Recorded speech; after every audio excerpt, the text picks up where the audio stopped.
Hello everyone, welcome. स्वागत है आप सभी लोगों का केमिस्ट्री की क्लास में। मेरा नाम पंकज जायसवाल है और आप देख रहे हैं केमिस्ट्री बाय पंकज जायसवाल। मेरा यूट्यूब चैनल का नाम है केमिस्ट्री बाय पंकज जायसवाल। हम लोग अपने डिस्कशंस में जो इस समय चर्चा कर रहे हैं, जो इस समय डिस्कशन कर रहे हैं, वो हम लोग सॉलिड स्टेट यानी ठोस अवस्था के बारे में डिस्कशन कर रहे हैं। ठोस अवस्था में भी क्रिस्टलीय ठोसों के बारे में हम लोग पढ़ रहे हैं। तो क्रिस्टलीय ठोसों में हमने पिछली क्लास में संकुलन क्षमता किस तरह से निकाली जाती है इस विषय में डिटेल में चर्चा की, कैलकुलेशन किया और मैंने बताया था कि बहुत इंपॉर्टेंट टॉपिक है।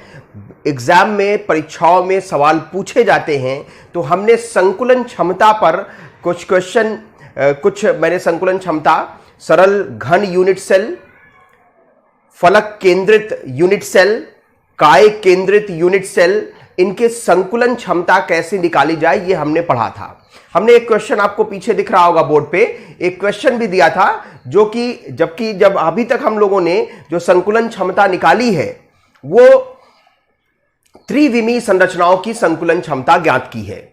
जब त्रिविमीय संरचनाओं की संकुलन क्षमता हम निकालते हैं तो हम आयतन का प्रयोग करते हैं। यूनिट सेल का आयतन या गोलकों द्वारा घेरा गया आयतन, जो भी निकालेंगे आयतन से संबंधित चीजों के बारे में गणना करते हैं। लेकिन जब आपको क्वेश्चन में दिख रहा है, जब आपको इस तरह का एक द्विविमीय संरचना दी जाती है, तब हम आयतन के बारे में बात नहीं करते। हमने आपको बताया था कि दो विमीय में क्या करते हैं, क्षेत्रफल निकालते हैं। तो इस क्वेश्चन का सॉल्यूशन मैं आपको बता देता हूं। इस क्वेश्चन में किस तरह से इसको हम सॉल्व करेंगे, आप लोगों ने जो भी प्रयास किया होगा इस सवाल को सॉल्व करने का, आप सभी लोग मिला लीजिए। अगर देखिए कि आपका प्रयास कितना सफल रहा। तो अब देखें, संकुलन क्षमता अगर टू डायमेंशन में निकालनी है तो हम क्षेत्रफल का प्रयोग करेंगे। तो हम घन का प्रयोग नहीं है, ये घन नहीं है, ये द्विविमीय संरचना में ये वर्ग है। क्योंकि देखिए ये भी लंबाई L है और ये भी लंबाई L है, तो ये वर्ग है। और वर्ग का क्षेत्रफल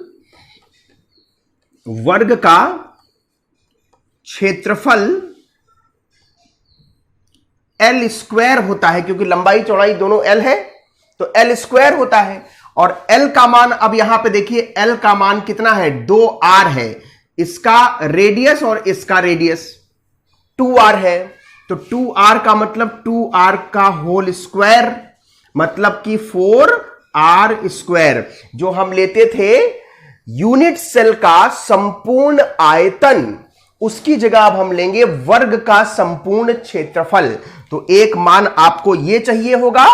और हम लेते थे गोलकों द्वारा घेरा गया आयतन, लेकिन दो विमीय में क्या होगा, वृत्त हो जाएगा, गोलक नहीं हो जाएगा, है ना।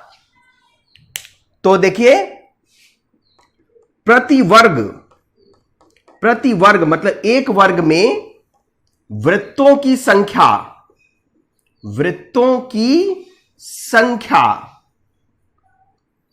अब देखिए दो विमीय है ना, तो 1/4 अंदर होगा, 3/4 बाहर होगा। तो 1/4 या 4 है, गुणा कर दीजिए 1/4 से, तो एक वृत्त आ जाएगा। एक वृत्त का क्षेत्रफल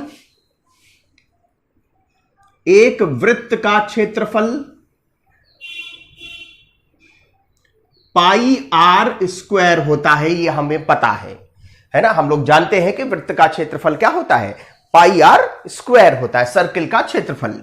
तो संकुलन क्षमता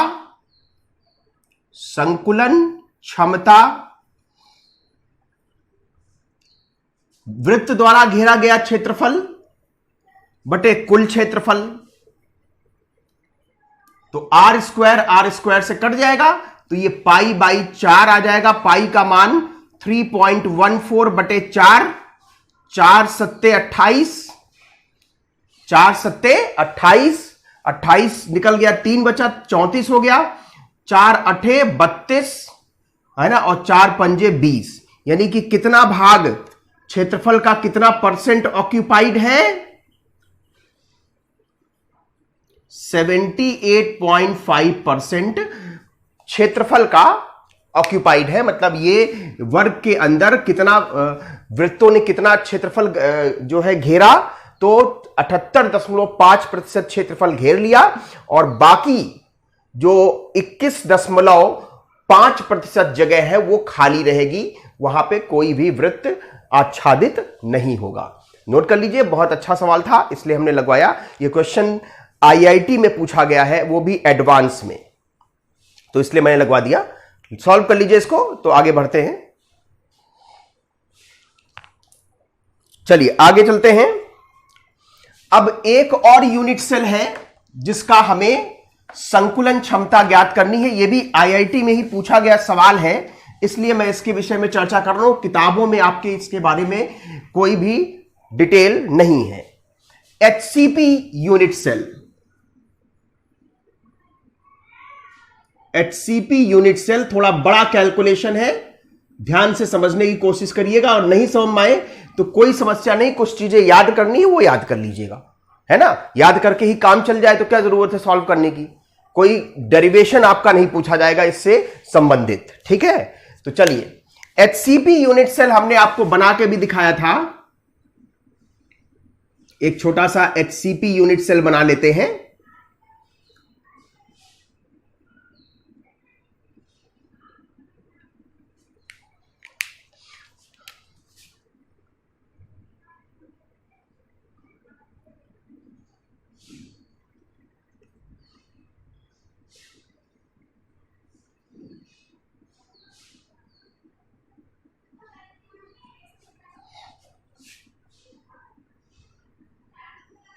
जिस तरह मैं बना रहा हूं इस तरह बनाएंगे तो आसानी से बन जाएगा। इन दोनों को मिला लीजिए, इन दोनों को मिला लीजिए और इसको ऐसे मिला लीजिए, इसको ऐसे मिला लीजिए।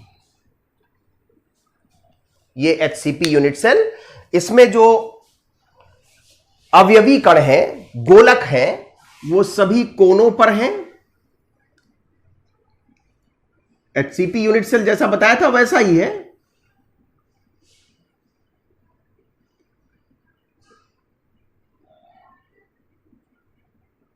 और 3 यूनिट सेल के अंदर है।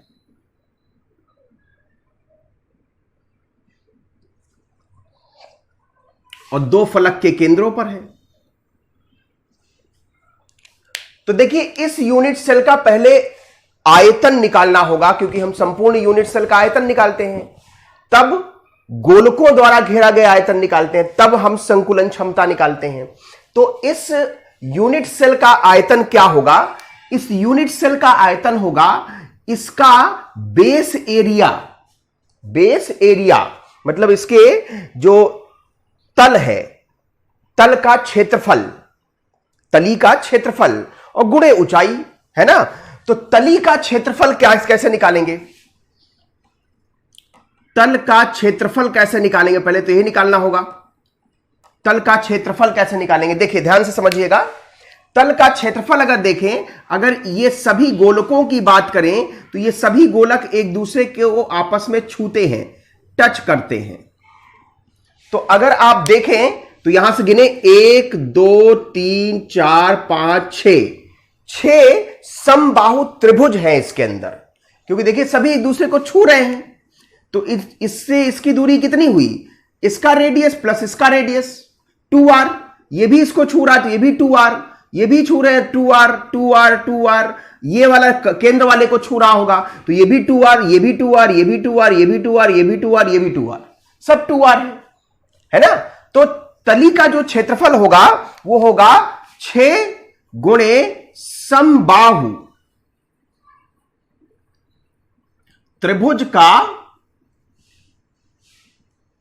क्षेत्रफल। समबाहु त्रिभुज का क्षेत्रफल। अच्छा, आप समबाहु त्रिभुज का क्षेत्रफल देखें तो 1/2 आधार गुणे ऊंचाई, है ना। आधार गुणे ऊंचाई, आधार गुणे ऊंचाई। तो अब एक समबाहु त्रिभुज अलग से निकाल लेते हैं। कोण कितना होता है? 60 अंश, 60 अंश, 60 अंश। आधार कितना है? ए है।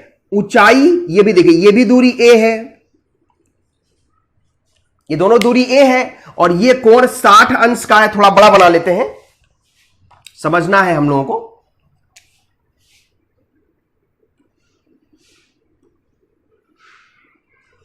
ये कोण 60 अंश का है, ये ऊंचाई है। एक त्रिभुज को बाहर निकाला है, 6 त्रिभुज इस तरह के हैं।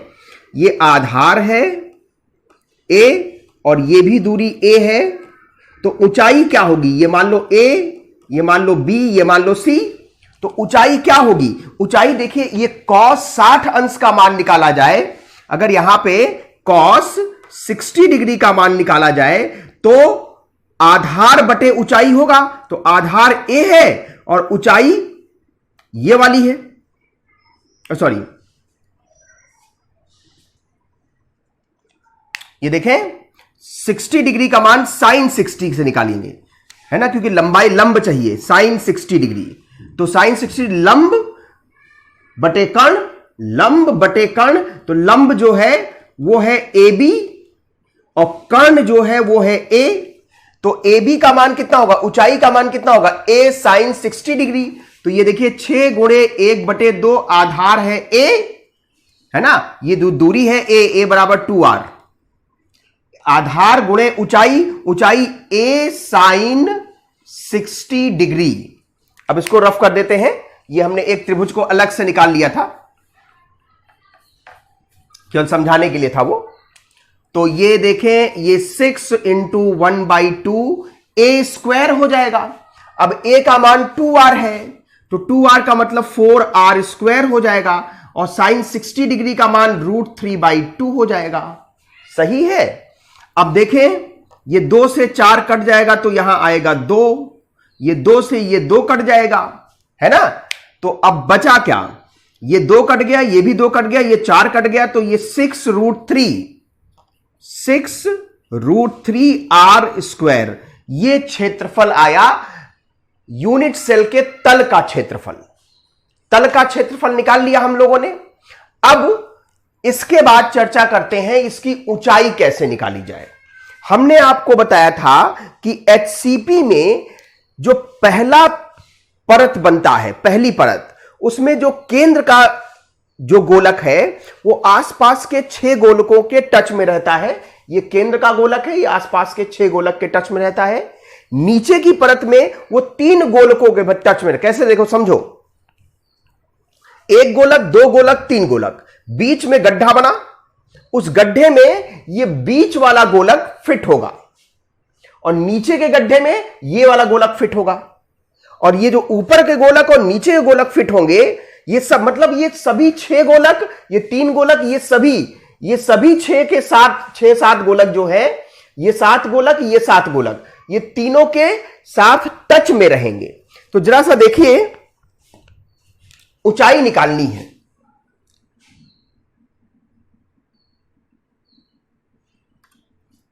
तो ऊंचाई समझने के लिए देखिए, इस गोलक का जो केंद्र बिंदु है, केंद्र बिंदु, इसको A नाम दे देते हैं। इन 3 गोलकों का जो केंद्र है इसको B नाम दे देते हैं, और ये गोलक थोड़ा बड़ा बना लेते हैं, इसका जो केंद्र बिंदु है इसको C नाम दे देते हैं। अब जरा देखिए, ये A वाला इन तीनों के टच में होगा, और ये इसके टच में होगा, और ये देखिए इसको मिलाएं तो ये 90 अंश का कोण बनेगा। A, B और C से इसको अलग निकाल लेते हैं। ये बिंदु A, ये बिंदु इसको C ले लेते हैं, इसको B ले लेते हैं।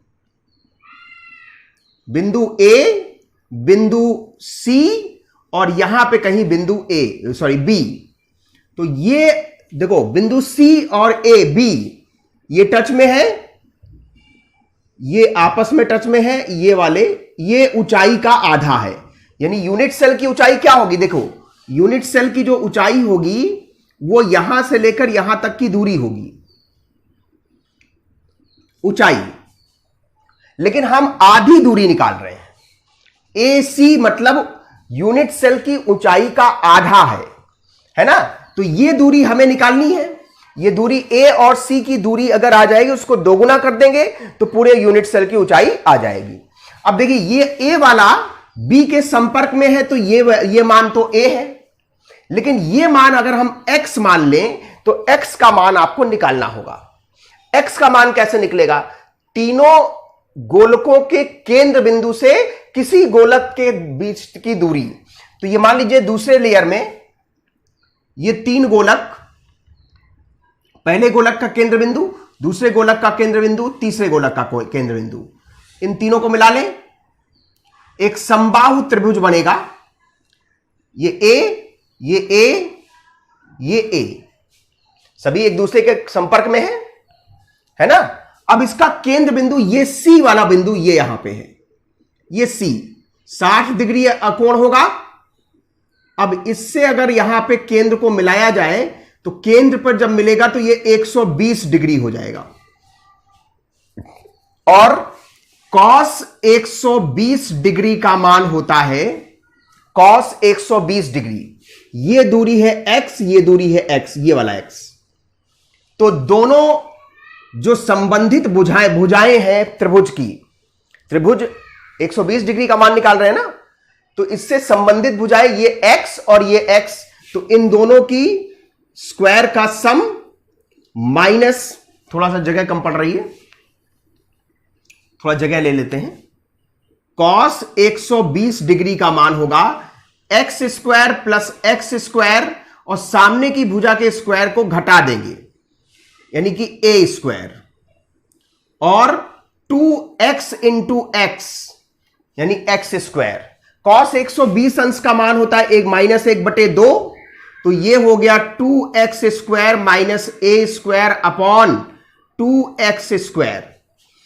क्रॉस मल्टीप्लाई कर ले, 2x इधर आएगा माइनस 2x स्क्वायर, ये 2 से गुणा हो जाएगा 4x square minus 2a square. 4x को स्क्वायर को इधर ले आएंगे तो माइनस में हो जाएगा, और ये भी माइनस में है, तो 6x स्क्वायर बराबर minus 2a square. Minus minus cut जाएगा तो x स्क्वायर का मान हो जाएगा 2a स्क्वायर बटे 6। 2 से 6 कट जाएगा, 3 आएगा, तो x स्क्वायर का मान हो जाएगा a स्क्वायर बटे 3। तो x का मान हो जाएगा a स्क्वायर, इसको रूट में लेना पड़ेगा तो a बाहर आएगा और √3, a√3 ये x का मान है, इसका मान हो गया a/√3।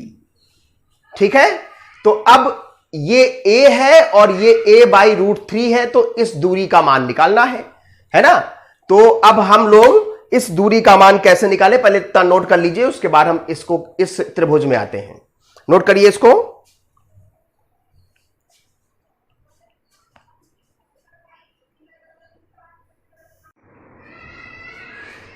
चलिए देखिए, a/√3 ये CB का मान आ गया, तो इसको हटा देते हैं। अब इस पे कैलकुलेशन करते हैं,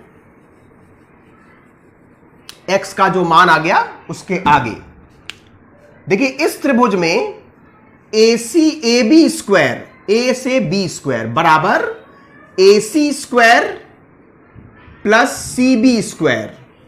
ठीक है, अब देखिए AB का मान क्या होगा, AB का मान आपके पास है A स्क्वायर,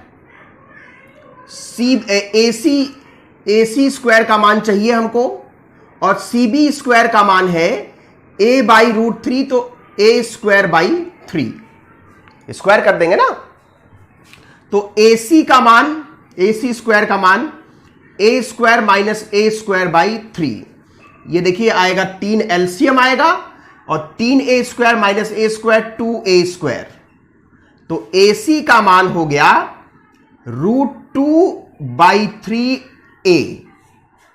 ठीक है, ये, और तो यूनिट सेल की ऊंचाई, यूनिट सेल की ऊंचाई 2 गुणे √2/3a, मतलब AC का 2 गुना। ये ऊंचाई आ गई, ये क्षेत्रफल आ गया। तो यूनिट सेल का संपूर्ण आयतन तल का क्षेत्रफल गुणे ऊंचाई, तल का क्षेत्रफल गुणे ऊंचाई। अब देखिए तल का क्षेत्रफल कितना आया, तल का क्षेत्रफल 6√3r², 6√3r² और ऊंचाई कितना आया 2√2/√3, 2 × √2/√3। ए का मान कितना है 2r, तो यहां पे 2r रख दिया जाए, है ना। अब देखिए इससे क्या होगा कि ये √3 कट जाएगा, ठीक। अब देखिए 6 दूना 12 दूना 24, तो ये आया 24, √2 बचा, √2r² और इंटू r³ तो ये आ गया आपका यूनिट सेल का संपूर्ण आयतन 24√2r³। इधर वाला नोट कर लिया है, तो इधर अब हम संकुलन क्षमता निकाल लेते हैं। संकुलन क्षमता, इसके बाद इधर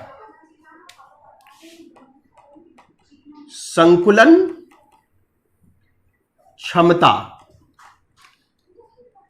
हां एक चीज देखो, संकुलन क्षमता निकालने के लिए यूनिट सेल का संपूर्ण आयतन निकाला है ना, तो यूनिट सेल का जब संपूर्ण आयतन निकाल लिया तो अब यूनिट सेल में गोलकों की संख्या निकालनी होगी। प्रति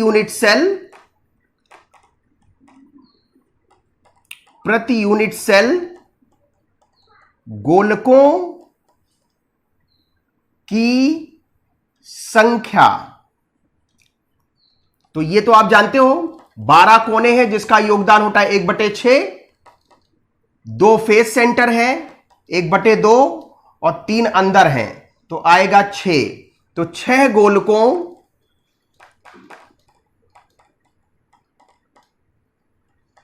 द्वारा घेरा गया आयतन 6 गुणे 4/3 पाई r³, 6 चौको 24/3 पाई r³। तो ये देखिए ये आया यूनिट सेल का संपूर्ण आयतन और ये आया गोलकों द्वारा घेरा गया आयतन। तो संकुलन क्षमता 24 पाई r³/3 और बटे यूनिट सेल का आयतन 24√2r³। देखिए जो कटे उसको काट दीजिए, 24 से 24 कट जाएगा, r³ से r³ कट जाएगा, π/3√2, π/3√2 तो ये आएगा 0.74। मतलब फलक केंद्रित घन यूनिट सेल का जो संकुलन क्षमता होती है उतनी ही आई, वही वैल्यू आ रही है, लेकिन एक चीज का अंतर है। पहली बात ये देखिए, फलक केंद्रित घन यूनिट सेल में प्रति यूनिट सेल परमाणुओं की संख्या, गोलकों की संख्या 4 होती है, यहां 6 होती है ना। और आज संपूर्ण यूनिट सेल का संपूर्ण आयतन भी वहां पे अलग होता है और यहां पे अलग होता है। केवल यही एक चीज मैच कर रही है 0.74, है ना। इसका मतलब कि कितना परसेंट पोर्शन ऑक्यूपाइड होगा, ऑक्यूपाइड पोर्शन जो होगा वो होगा 74%।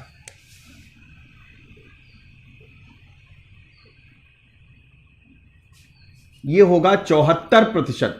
26% आयतन यूनिट सेल का खाली होगा। सोममाया नोट कर लीजिए, 2-3 बातें जिनको हमने सर्किल किया है उन चीजों को आपको ध्यान में रखना है, और बाकी अगर ये समझ में आए तो अच्छी बात है, नहीं समझ में आए तो कोशिश करेंगे समझ में आएगा। कोई डाउट होगा तो हमसे पूछिएगा, हम आपको बताएंगे। कमेंट बॉक्स में कमेंट करिए, मैं आपकी समस्या का समाधान करने की कोशिश करूंगा। तो इसको नोट करिए, फिर आगे बढ़ते हैं।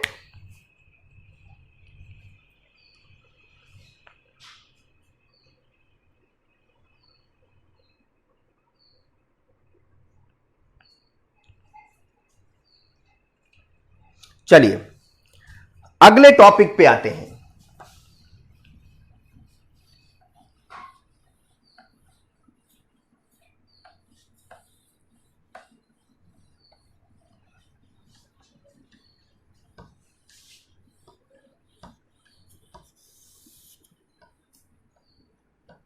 मैं काफी सारे टॉपिक्स कवर कर ले रहा हूं।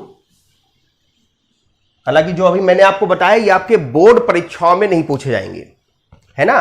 बोर्ड परीक्षाओं में जो संकुलन क्षमता पूछी जाती है वो सिर्फ सरल घन यूनिट सेल का पूछा जाएगा, अगर पूछा जाएगा तो, है ना। फलक केंद्रित घन यूनिट सेल और काय केंद्रित घन यूनिट सेल, ये तीन जो बताए हैं यही आपके बोर्ड की परीक्षाओं में पूछे जाते हैं।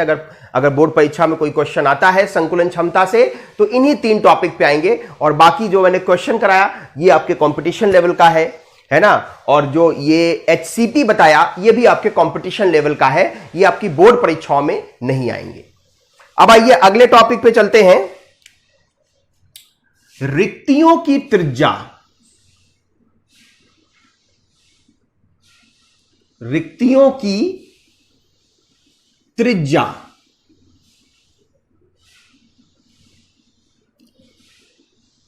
जब हमने निविड संकुलन टॉपिक पढ़ाया था आपको, तो वहां हमने देखा था कि जो द्विविमीय षटकोणीय निविड संकुलन बनता है, मतलब अभी जैसे हमने एचसीपी बनाया, मतलब एक स्फीयर को आसपास के 6 गोलक टच करते हैं, तो उस संकुलन में हमने देखा था कि प्रथम लेयर में त्रिकोणीय रिक्तियां बनती हैं जो दूसरे लेयर के बनने पर ढक जाती हैं। तो सबसे छोटी रिक्तियां जो होती हैं वो त्रिकोणीय रिक्तियां होती हैं। तो त्रिकोणीय रिक्तियां, दूसरी बात, त्रिकोणीय रिक्तियों के अलावा, है ना, दूसरा जो दूसरे परत में बनती है चतुष्फलकी और अष्टफलकी रिक्तियां, और एक चौथी रिक्ति होती है जिसे घनीय रिक्ति, बॉडी सेंटर काय केंद्रित, बॉडी सेंटर्ड क्यूबिक काय केंद्रित घनीय रिक्तियां कहते हैं, या क्यूबिकल वॉइड, है ना। तो आइए पहले बात करते हैं त्रिकोणीय रिक्ति की।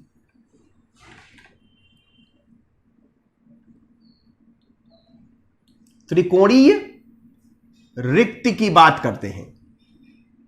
ये 4 रिक्तियां हैं, चारों की त्रिज्याएं हम लोग पढ़ेंगे कितनी होती हैं। देखिए त्रिकोणीय रिक्ति कैसे बनेगी, 2 गोलक ऊपर और इनके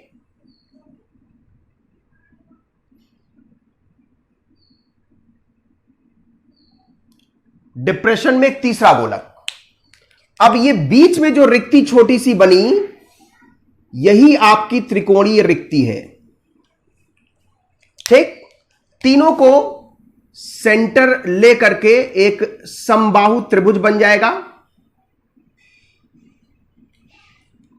और समबाहु त्रिभुज 60 डिग्री का कोण होता है। यहां से एक परपेंडिकुलर डाल लेंगे, है ना। तो ये कोण जो होगा वो 30 अंश का रहेगा। एक परपेंडिकुलर यहां से भी डाल लीजिए, इनका नाम लिख लीजिए। ए पॉइंट है ये बी पॉइंट है, ये सी पॉइंट है। यहां से बी सी की दूरी आर है, ये दूरी, ये भी आर है, ये भी आर है, ये भी आर है, ये भी आर है। लेकिन ये वाली दूरी ये आर प्लस आर है। आर गोलकों की त्रिज्या और स्मॉल आर जो है वो त्रिकोणीय रिक्ति की त्रिज्या, त्रिकोणीय रिक्ति की जो त्रिज्या है स्मॉल आर। तो अब देखें जरा सा, ये अगर cos 30 अंश का फॉर्मूला लगाएं, cos 30 अंश का फॉर्मूला, तो आधार बटे कर्ण होता, आधार मतलब BC और कर्ण मतलब AC। तो ये आएगा रूट 3/2, और ये BC, B से C R है, और ये R प्लस R है, R plus capital R plus small r, है ना। अब यहां पे देखिए √2/√3 है cos 30 की वैल्यू, उल्टा कर दें तो ये capital R plus small r upon capital R 2/√3 हो जाएगा।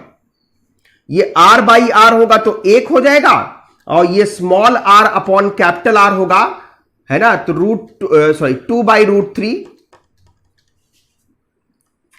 1 को उधर भेज दें तो small r upon capital R की वैल्यू 2/√3 -1। ठीक है, तो 2 का मान 2 होगा, ये 1.732 होगा, -1 होगा। सॉल्व करेंगे तो small r upon capital R का मान 0.155 आएगा।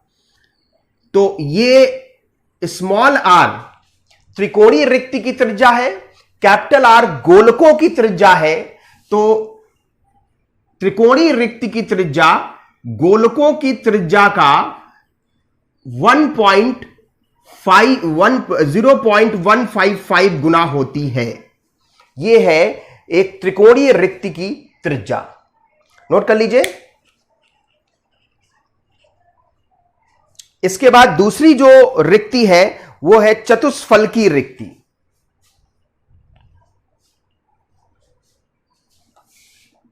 चतुष्फलकी रिक्ति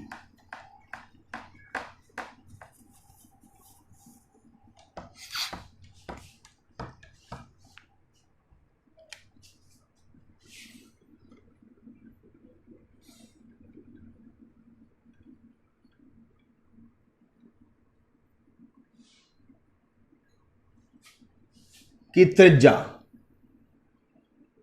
इसको भी स्मॉल r से ही लिखेंगे। इसके लिए एक घन बना लेते हैं, एक क्यूब बना लेते हैं।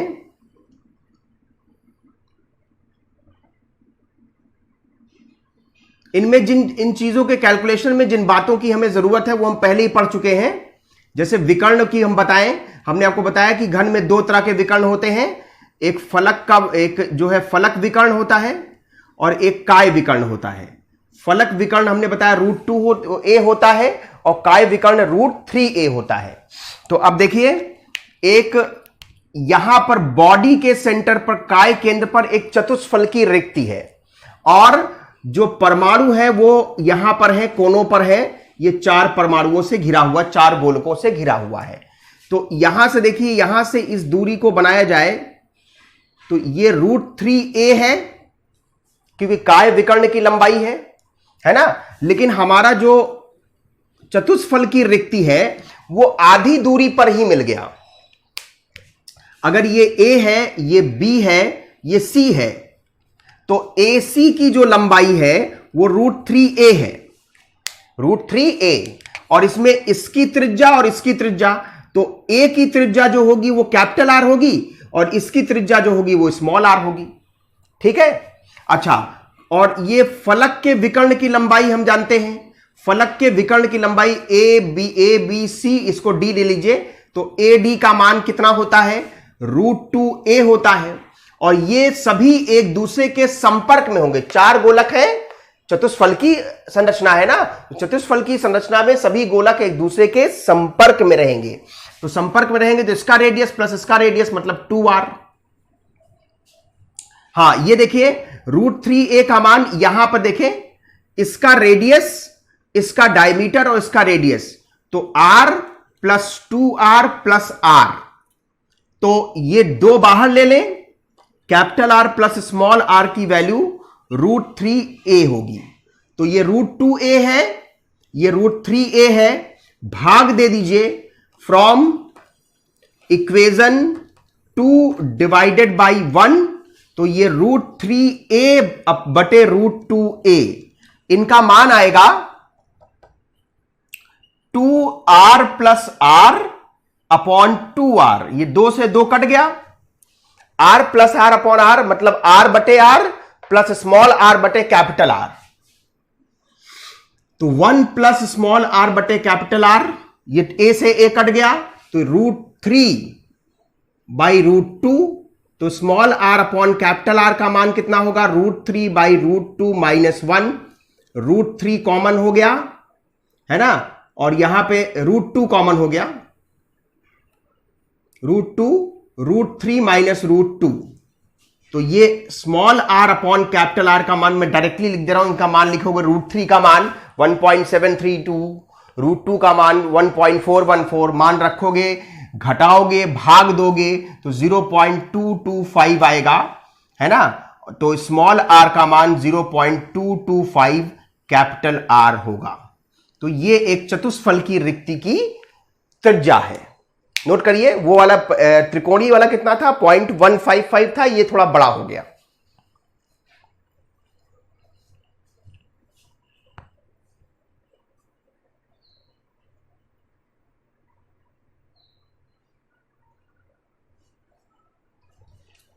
चतुष्फल की रिक्ति की त्रिज्या हो गई।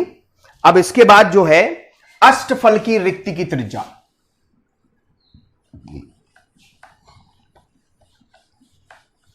अष्टफल की रिक्तियों की त्रिज्या। तीसरा,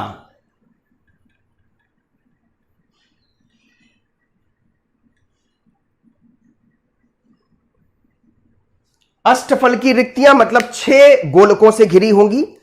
4 गोलक एक स्क्वायर बनाएंगे, एक ऊपर एक नीचे, जो बीच में रिक्ति होगी वो अष्टफल की रिक्ति होगी। तो 4 गोलकों को अगर अरेंज करें, ऊपर और नीचे वाले हटा करके 4 गोलकों को व्यवस्थित करें,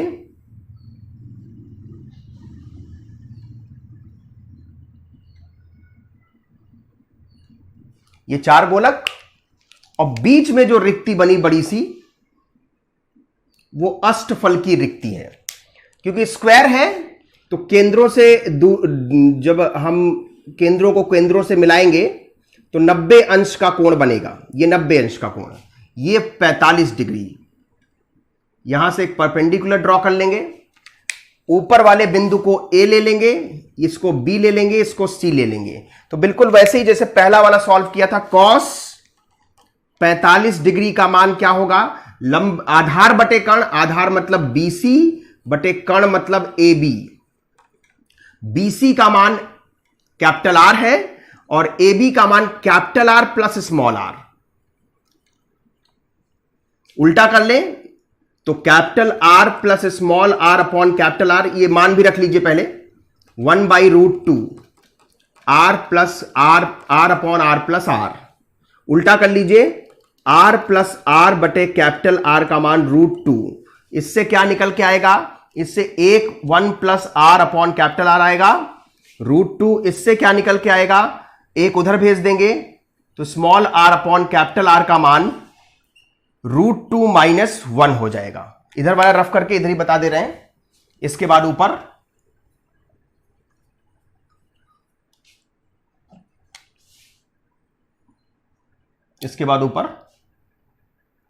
तो small r upon capital R का मान 1.414 माइनस 1 यानी 0.414। तो small r upon capital R का मान 0.414 आया, तो स्मॉल r का मान 0.414 कैपिटल R आ गया। ये हो गई अष्टफल की रिक्ति की त्रिज्या।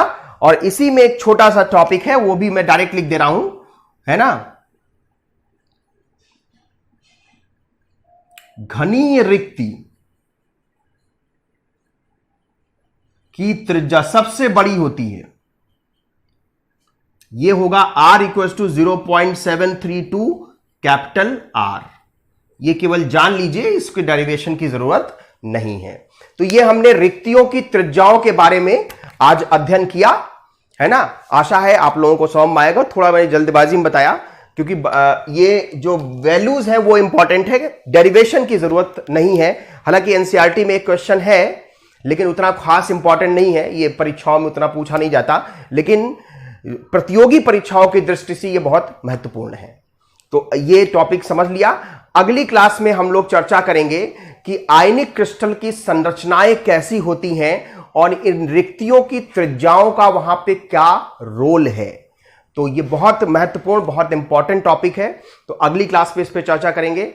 तब तक के लिए इसको ध्यान से समझिए। कोई प्रॉब्लम हो, कोई समस्या हो तो कमेंट बॉक्स में कमेंट करके मुझे बताइए, मैं आपकी समस्या का समाधान अगली क्लास में, अगले वीडियो में कर दूंगा। तब तक के लिए सभी लोगों का बहुत बहुत धन्यवाद। सभी लोग अपना ध्यान रखें, सुरक्षित रहें, घर में रहें।